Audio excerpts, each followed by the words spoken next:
Hello, I'm Billy Williamson. I want to talk to you tonight about a man named Orville Wright.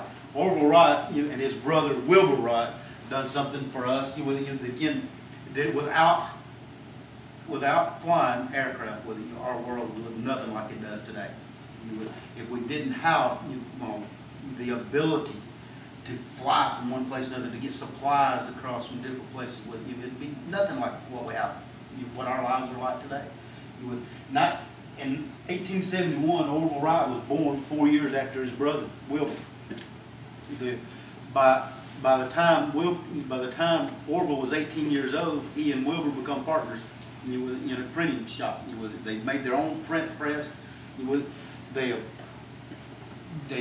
started their own newspaper with it. They ran it for a few years, and that's when they first was coined. The name of the business was the Wright Brothers. That's where the name comes from.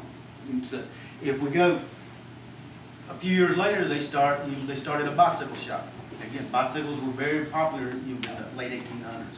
So they started this bicycle shop, and inside that bicycle shop, in their spare times, they started trying to make an airplane. A lot of people were trying to make airplanes at this time. There were several inventors that really thought that this could be done. That most newspapers with it, most people thought that these guys were just crackpots and it was never going to happen. But Orville and Wilbur stayed consistent with it and kept trying and trying and trying to develop an aircraft. They tried one thing with it and it wouldn't work, so they tried something else. Finally, in 1903, December 17th, 1903, Kitty Hawk, North Carolina, they got an aircraft to fly. It was only 12 seconds long, but it flew. It was the first time that man had ever flown in an aircraft that was heavier than air and powered by some force. Balloons had been up in the air prior to this, but this is the first time that this ever happened. Again, most of the newspapers didn't think much about that. Again, they didn't think it was something that was feasible, that it would ever amount to anything. It's just a bunch of crackpots, so they didn't even advertise it and talk about it. But after Orville and Wilbur started getting further and further flights, other people started coming along with it and started using some of their technology. And the next thing you know, flights are going further and further. Orville, and as they done that, they started selling some to the American government with it, some to the British, some to the French. So aircraft was getting more and more popular with it.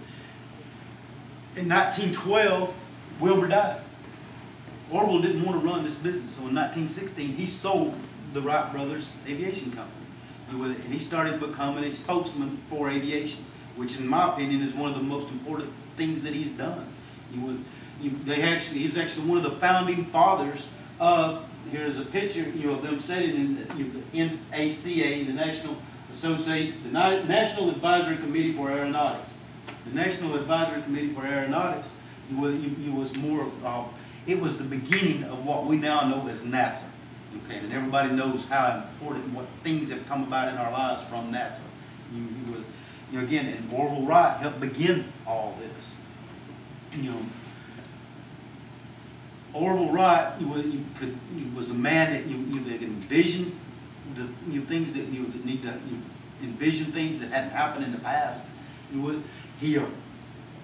If without aircraft, you'd be able to fly, our lives would look nothing like what we're doing, what we're seeing now. UPS can have a package here from anywhere in the world tomorrow for us. Get missionaries use new aircraft to be able to get to the places where that they need to get. If you want to go somewhere, you can get on the phone right now with it and be able to call up and get you a flight and be anywhere in the world in the next couple of days. That's pretty amazing.